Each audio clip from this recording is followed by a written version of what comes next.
Bom dia, pessoal! O nosso grupo ele é composto pela Ana, a Laura, o Lucas, a Isadora e eu, a Maísa. E hoje a gente vai estar apresentando sobre o concreto armado. Bom, o concreto armado ele é uma estrutura que utiliza armações feitas de barra de aço em conjunto com o concreto.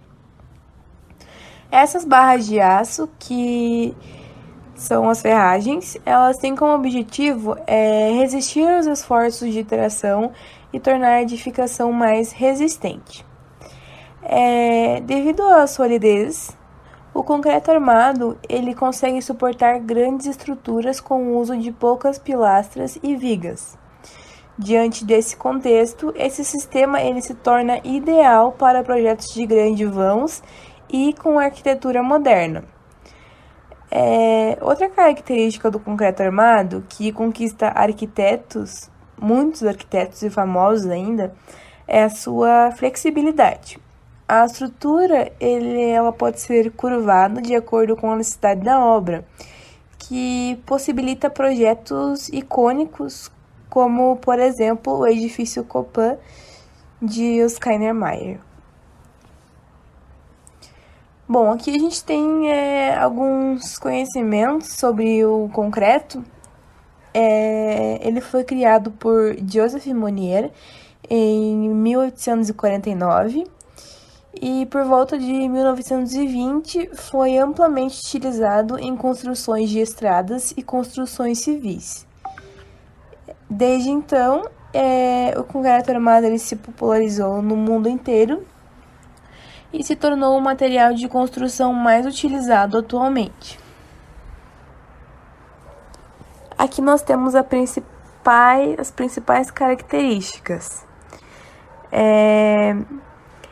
As principais propriedades mecânicas do concreto são a resistência à compressão, a resistência à tração e o módulo de elasticidade.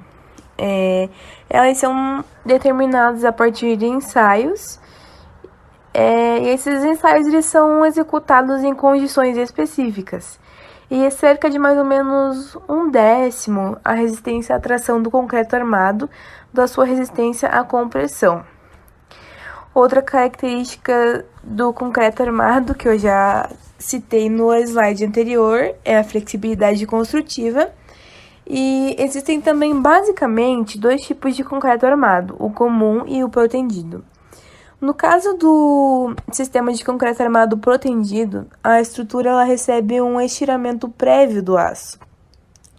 Ou seja, quando ocorre a concretagem, ela tem uma resposta, o que aumenta a capacidade de carga da estrutura. E esse sistema de concreto armado ele é indicado especificamente para edifícios que necessitam de grandes vãos entre pilares, como, por exemplo, os estacionamentos e os shoppings. Como característica, a gente tem também o custo de manutenção baixo e o maior tempo de execução se comparado a outras estruturas.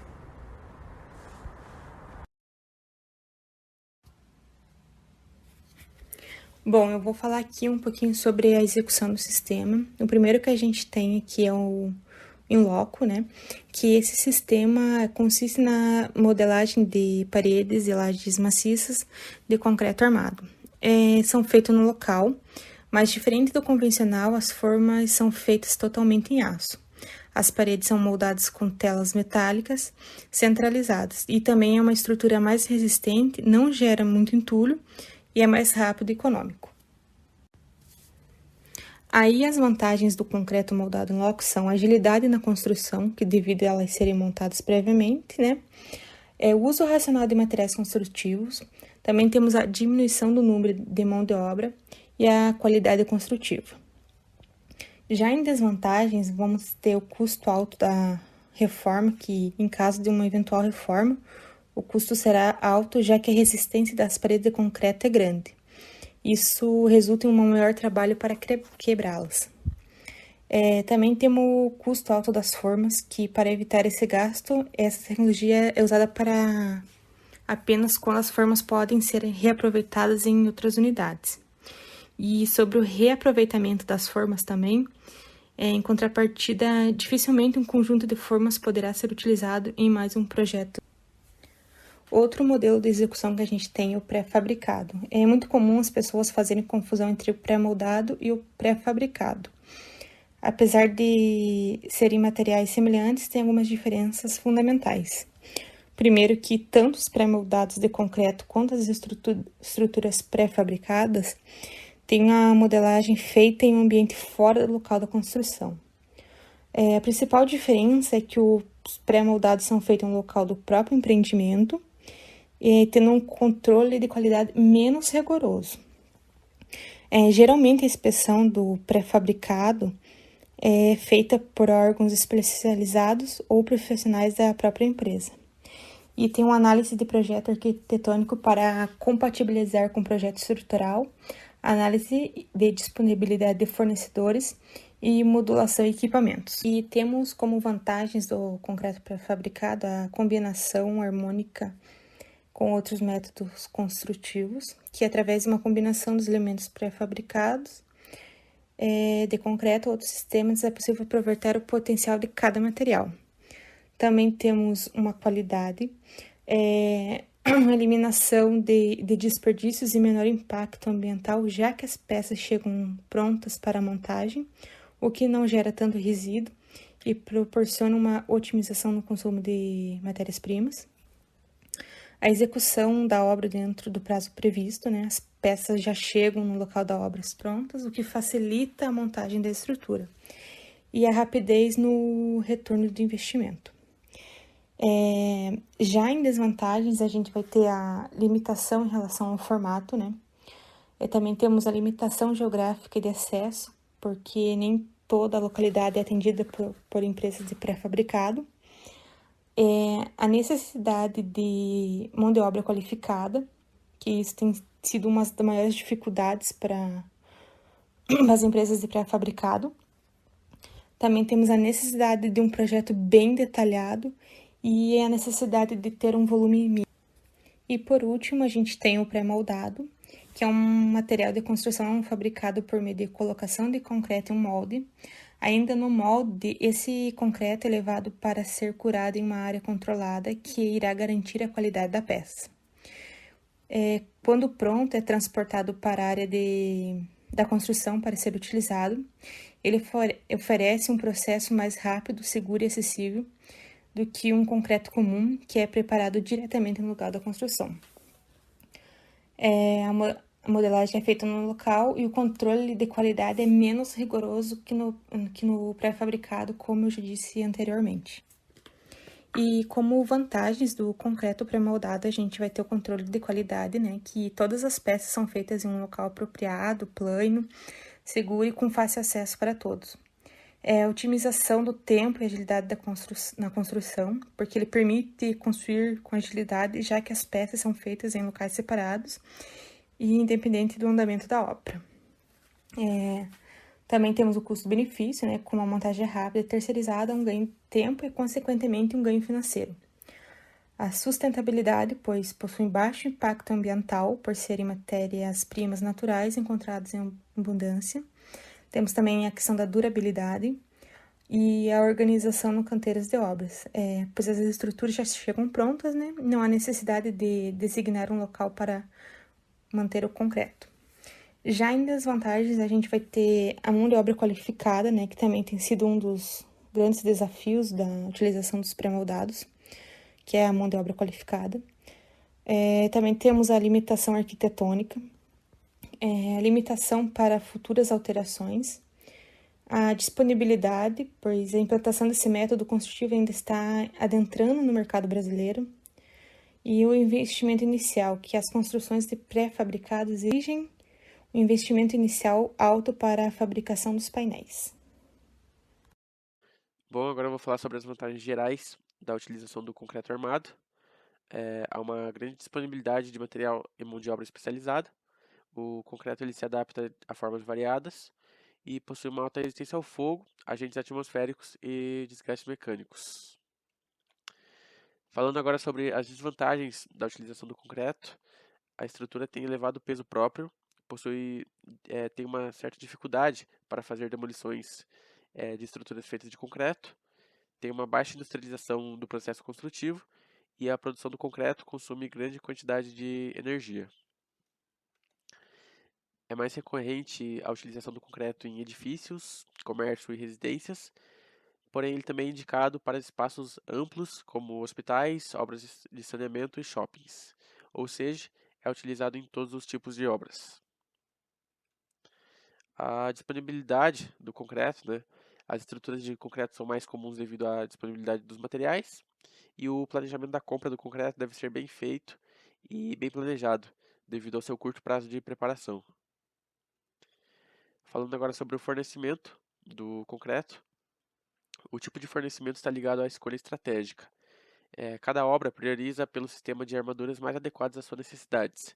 E aqui a gente colocou uma série de fatores nessas tabelas que devem ser averiguados durante o planejamento da obra. Assim, a gente consegue explorar o potencial da racionalização que o produto oferece. O valor do concreto pré-moldado é estimado a partir de R$ 250 por metro quadrado. Sendo assim, fica atrás o custo do concreto em loco, no qual o valor estimado do metro cúbico é de R$ 500. De R$ 500 a R$ 800 o metro quadrado do pré-fabricado de acordo com as médias. E qual o tempo de execução e quanto tempo demora? Bom, isso já depende do tempo de cura do cimento, onde leva de 2 a 10 dias. E assim temos que levar em consideração que depende do número de dias para a cura de acordo com a relação e com o tipo de cimento que foi utilizado, como mostra na tabela abaixo. Mas citando o aço nesse quesito, deve haver uma antecedência de 45 dias para ser feita a programação para sua utilização na obra. Temos aqui o preço tabelado das condições operacionais e técnicas para bombeamento. Isso significa o tamanho da tubulação, utilizando a quantidade de tubulações, assim sendo cobrado o valor do concreto por metro cúbico e o aluguel da bomba. E de acordo com a tabela fornecida abaixo, o aluguel da bomba está em torno de R$ 1.087,50 e do concreto em metro cúbico em torno de R$ 455. Nessa avaliação, feita em varejo por um site, o vergalhão de aço nervurado CIAC 50, 10 mm, barra 12 metros, está em torno de R$ 59,90. E no mesmo site, eles vendem por atacado a partir de 15 unidades pelo preço de R$ 56,64 cada um. De acordo com condições de apoio, precisamos fazer algumas relações entre vigas e concreto. Podemos consultar essa tabela e algumas fórmulas para fazer essa relação de forma correta e segura. O vão máximo recomendado para vigas de concreto armado é de 12 metros. Acima disso, passa a ser uma estrutura muito pouco econômica e existem outras condições e soluções melhores. Em contrapartida, o vão mínimo recomendado é de 3 metros. Bom, agora eu vou mostrar 3 exemplos do uso de concreto na arquitetura. O primeiro é a Catedral Metropolitana de Brasília, de Oscar Niemeyer, construída nos anos de 1958 até 1970. O edifício é definido pelos seus 16 pilares de concreto, moldados em loco, em forma de bumerangue, que partem de uma planta circular de 70 metros de diâmetro. O arquiteto queria expressar majestosidade externa com uma estrutura que parece ascender aos céus, sendo formalmente simples, compacta e fazendo dos pilares estruturantes os protagonistas. Ele baseou seu desenho numa estrutura hiperboloide. Agora o segundo é a Capela Bosges do Sten Studio, construída na África do Sul em 2016. O edifício, com sua forma serena e escultural, faz referência à silhueta da cadeia de montanhas ao redor, além de homenagear também os frontões históricos holandeses do Cabo, presentes nas paisagens rurais. E o terceiro e último é o edifício Niemeyer, de Oscar Niemeyer também, construído em Belo Horizonte no ano de 1955. O edifício possui a planta em forma de trevo, com curvas sinuosas que remetem às linhas das serras mineiras e fachadas em brisas horizontais, que reforçam o movimento de curvas e o ritmo vertical. Além disso, o edifício também possui vedações opacas que recebem revestimento de peças artísticas, marcando a integração com as artes plásticas almejadas pelo arquiteto. E aqui eu trouxe uma imagem que eu achei interessante de um edifício curvo do arquiteto Félix Candela sendo construído com concreto. Muito obrigada e espero que tenham gostado.